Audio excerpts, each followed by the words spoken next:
Dossier délicat. Votre émission de faits divers, présentée par Guillaume L'Hôpital. Bonjour à toutes et à tous et bienvenue dans Dossier délicat. Apocalypse Now n'est pas un film sur le Vietnam, c'est le Vietnam. Et la façon dont nous avons réalisé Apocalypse Now ressemble à ce qu'étaient les Américains au Vietnam. Nous étions dans la jungle, nous étions trop nombreux, nous avions trop d'argent, trop de matériel et petit à petit nous sommes devenus fous. Voilà ce que dira Coppola lors de la cérémonie de remise de la Palme d'Or au Festival de Cannes en 1979. Aujourd'hui, je vais vous parler du film La soupe aux choux. Non. Je plaisante, pardon, excusez-moi, j'adore l'humour. Non, nous allons parler bien évidemment d'Apocalypse Now, et plus particulièrement de son tournage qui fut épique, chaotique et long. L'équipe et le réalisateur sombrèrent peu à peu dans la folie, comme les protagonistes du film. En pleine guerre du Vietnam, le colonel Kurtz, joué par Marlon Brando, en charge des forces spéciales, ne répond plus. L'état-major le considère comme un renégat et décide d'envoyer le capitaine Willard, interprété par Martin Sheen, pour l'éliminer. Quand vous trouverez le capitaine, infiltrez son équipe par tous les moyens disponibles et mettez fin à son commandement. À bord d'un patrouilleur, Willard prend la tête d'une expédition composée de 4 hommes, Chief, Lance, Chef et Mr. Clean. En chemin vers le Cambodge, le groupe fait la rencontre du fantasque lieutenant-colonel Kilgore, joué par Robert Duvall, un chien de guerre qui n'hésite pas à faire exploser un village entier à coups de napalm juste pour pouvoir surfer. L'expédition doit ensuite s'arrêter au dernier camp US sur la rivière pour y faire le plein. Les soldats qui s'y trouvent sont démobilisés et n'attendent plus qu'une livraison de Playmates pour pouvoir fuir leur réalité pathétique. Désormais, en territoire ennemi, le bateau subit une attaque surprise et perd Mr. Clean. Chief ignore tout des raisons de la mission, il ne supporte plus le silence du capitaine. Willard doit mater sa révolte et se voit contraint de l'étrangler. Les 3 soldats restants atteignent un petit port toujours aux mains d'une poignée de Français qui ont refusé de quitter l'Indochine après la débâcle. Willard écoute sagement les conclusions un peu simplistes d'un colon qui n'a pas digéré la défaite. Reprenant la route, l'expédition touche enfin à son but. Arrivé au camp, il est inscrit sur une stèle « Our motto, Apocalypse Now ». Notre devise, l'apocalypse maintenant. Willard, Chef et Lance sont accueillis par un reporter joué par Dennis Hopper qui a rejoint les troupes de Kurtz, littéralement envoûté par le charisme du colonel. Parmi ces hommes se trouve le capitaine Colby qui avait pour mission de tuer Kurtz puis a fait le choix de rejoindre la secte. Willard est fait prisonnier, il est torturé et doit jongler avec la tête de Chef que Kurtz a fait sauvagement décapiter. Kurtz va se confier à lui. Le colonel sait tout de sa mission. Il veut s'expliquer et demande à Willard de raconter la vérité. « J'ai peur que mon fils ne comprenne pas ce que j'ai essayé d'être. Et si je devais être tué, Willard, je voudrais que quelqu'un aille chez moi et dise tout à mon fils. » Un soir de sacrifice, Willard en profite pour tuer Kurtz. Il sort du temple célébré comme un dieu. Plutôt que de prendre la suite de Kurtz, Willard prend la main de Lance, tous les deux montent à bord du bateau puis s'éloignent, Willard restant hanté par les derniers mots du colonel. Révélé par le parrain en 1972 et par sa suite en 1974, Coppola est devenu une figure emblématique du nouvel Hollywood. Après l'immense succès de sa saga, il se lance pour défi de réaliser un film sur la guerre du Vietnam. Le tournage en lui-même sera un véritable enfer. Un documentaire réalisé par sa femme, Eleanor Coppola, lui est même consacré en 1991. Au cœur des ténèbres, l'apocalypse d'un metteur en scène. Entre drogue, alcool, folie et mégalomanie, le tournage est l'un des plus invraisemblables de l'histoire du cinéma, ce qui rend le film d'autant plus passionnant. Orson Welles s'était déjà essayé à la réalisation d'Apocalypse Now en 1939. Il voulait adapter une nouvelle de Joseph Conrad, Au cœur des ténèbres, Heart of Darkness. L'histoire d'un marin qui s'enfonce dans la jungle africaine, chargé de retrouver Kurtz, le dirigeant d'un comptoir commercial qui a cessé de donner signe de vie et dont on soupçonne qu'il soit devenu fou. Alors que Welles est prêt à tourner, le projet doit être abandonné devant la pression de la production qui craint un dépassement du budget. Il tournera à la place le mythique Citizen Kane. 30 ans plus tard, en pleine guerre du Vietnam, le scénariste John Milius, à qui l'on doit Conan le barbare ou l'inspecteur Harry, se lance dans un script mélangeant la nouvelle de Conrad à la situation au Vietnam. L'histoire reprend à peu près la même trame que le livre, mais la transpose durant la guerre. Coppola est alors un jeune réalisateur qui veut lancer son studio de production indépendant American Zoetrope. Il pense produire Apocalypse Now pour lancer le dit studio avec comme réalisateur son ami George Lucas. Milius a alors l'idée folle de partir tourner en plein Vietnam au milieu du conflit. Trop risqué, le projet est logiquement abandonné. En 1976, la guerre au Vietnam est terminée depuis 1 an. Coppola et Milius se replongent dans ce projet de longue date et veulent réussir là où, 40 ans auparavant, Orson Welles avait échoué. Le script est révisé car, depuis sa première version, la guerre est terminée et laisse un souvenir douloureux et tabou. George Lucas étant occupé à préparer la guerre des étoiles, Coppola s'impose comme metteur en scène. Il espère que le succès du film lui permettra d'acquérir l'indépendance des studios. Ainsi, en février 1976, l'équipe débarque aux Philippines pour débuter le tournage. La famille Coppola est au grand complet, sont présents sa femme, ses enfants et sa sœur. Film de guerre, film à grand spectacle, film sur la folie, Apocalypse Now ne peut être mis dans une seule case tant il évoque de thèmes. Il est l'un des premiers films américains sur la guerre du Vietnam, sorti 1 an après Voyage au bout de l'enfer, mais commencé bien avant, inspirant par la suite toute une série de films à succès comme Platoon ou Full Metal Jacket. C'est en fait surtout un film d'aventure. La remontée du fleuve pour atteindre l'antre de Kurtz s'apparente à un long voyage vers la folie. Plus les soldats se rapprochent de leur objectif et plus ils rencontrent des gens insensés et plus ils sombrent eux-mêmes dans le désespoir. Il en est de même pour l'équipe du film confrontée à la mégalomanie de Coppola et aux diverses difficultés qui s'enchaîneront. Ouragan, attaque de rebelles ou encore crise cardiaque.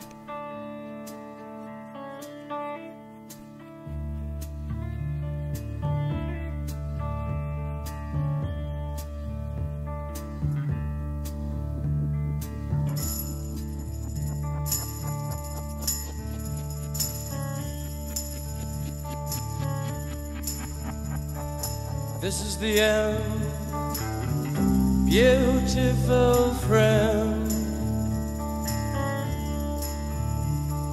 This is the end, my only friend. The end of our elaborate plans. The end of everything that stands. The end, no safety or surprise. The end, I'll never look into your eyes again.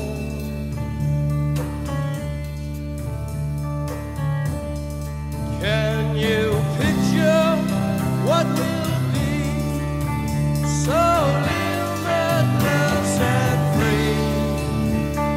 Desperately in need of some stranger's hand in a desperate land.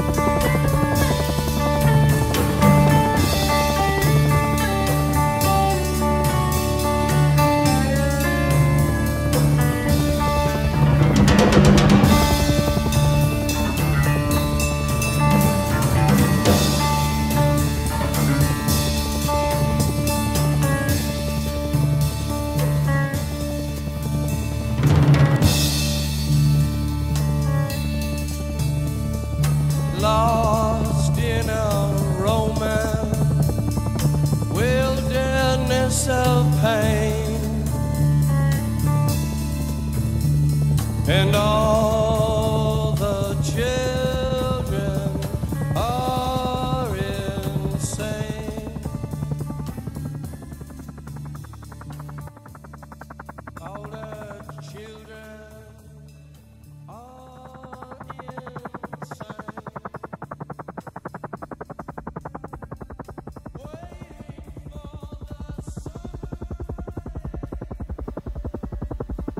Les personnages secondaires, qui en général n'apparaissent que le temps d'une scène, sont des reflets de l'état d'esprit militaire de l'époque et de l'incompréhension face à cette guerre.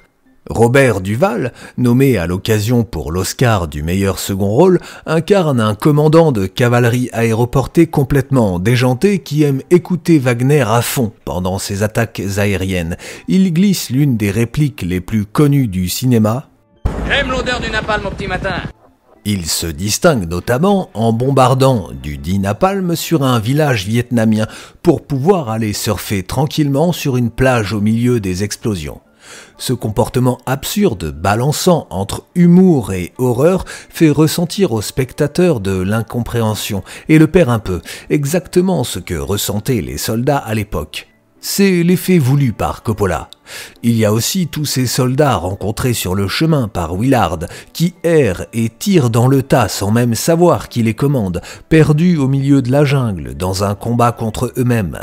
Au-delà de l'aventure et de la guerre, le film est englobé dans une atmosphère de folie qui est sublimée par les fumigènes psychédéliques utilisés à répétition et les effets de brouillard épais sur le fleuve.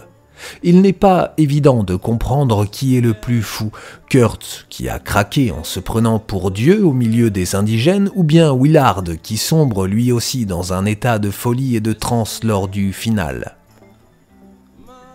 Tous déambulent dans cette guerre qu'ils ne comprennent pas, ils ignorent pourquoi ils se battent, ils tirent dans le tas sans réfléchir. Cet état de folie se retrouve également sur le plateau dans les conditions de tournage.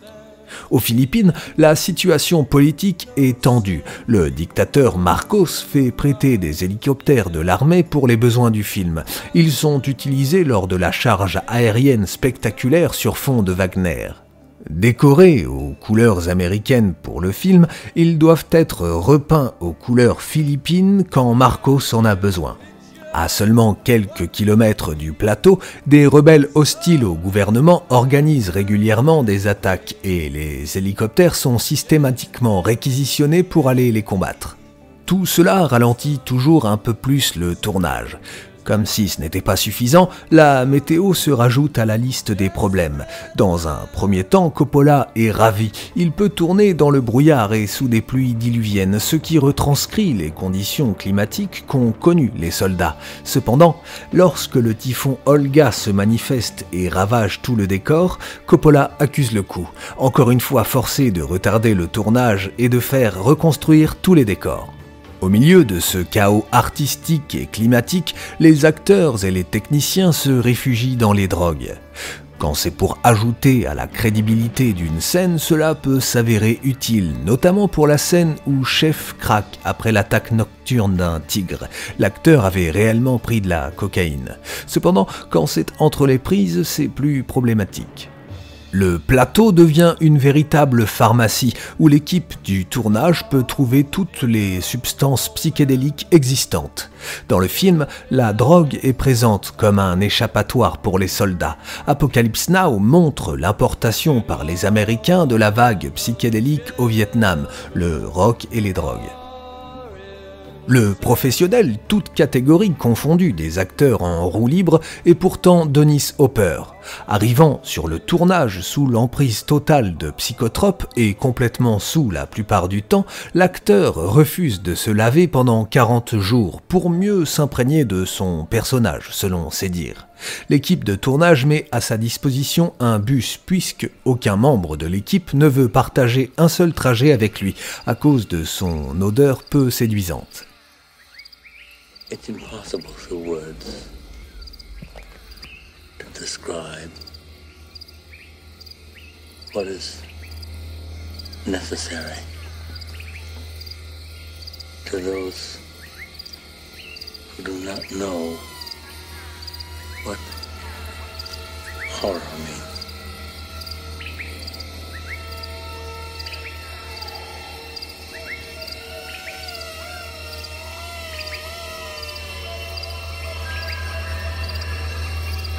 horror and moral terror are your friends. If they are not, then they are enemies to be feared. They are truly enemies.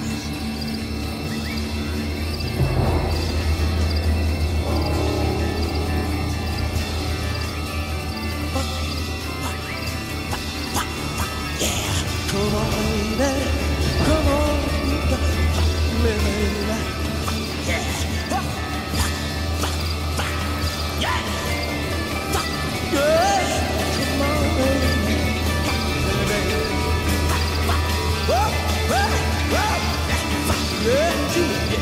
Come on, baby. Come on. Yeah. All right.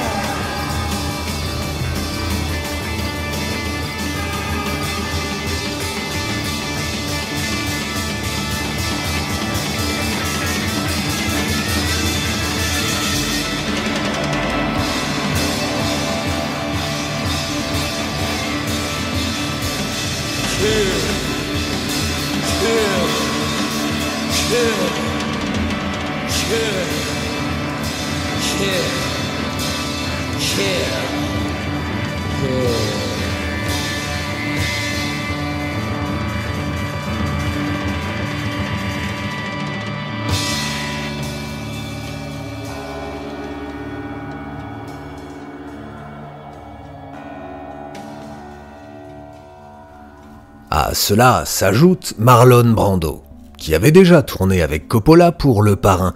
Cependant, sa réputation d'acteur capricieux et autoritaire se confirme lors du tournage où il complique tout. Brando arrive obèse et réclame un salaire de $1 million par semaine. Le réalisateur aurait pu le renvoyer ou bien engager un autre acteur moins contraignant, mais il tenait absolument à l'avoir à l'écran. Pionnier de la méthode de l'actor studio qui vise à ressentir les émotions du personnage et non les imiter, Brando refuse de lire le scénario et préfère improviser des monologues philosophiques. Le peu de temps qu'il apparaît, quelques minutes seulement dans le film, prennent 3 semaines à tourner. Coppola devant le filmer dans la pénombre la plupart du temps pour masquer le physique de Brando qui n'était plus raccord avec l'idée que le réalisateur se faisait du colonel Kurtz. Le réalisateur, de son côté, n'a pas encore de fin pour son film, alors qu'il a déjà commencé à tourner. Le dénouement doit être la confrontation entre Willard et Kurtz. L'enjeu est de taille. Il réécrit sans cesse le scénario et accouche d'une nouvelle fin tous les 4 matins. Finalement, quand il laisse faire l'improvisation de Brando, qui parvient enfin à rentrer dans son personnage, il est satisfait. Le metteur en scène se comporte comme un dictateur durant le tournage selon les témoins, un peu à l'image de Kurtz. Il le reconnaîtra lui-même plus tard. Par exemple, il insiste pour que le vin soit servi à 14 degrés et que les bouteilles soient sorties du frigo à la minute près avant de commencer à tourner une scène de repas. Il en demande beaucoup à ses acteurs, notamment à Martin Sheen, à qui il demande de boire réellement de l'alcool et de se mettre totalement à nu pour laisser s'exprimer son désespoir.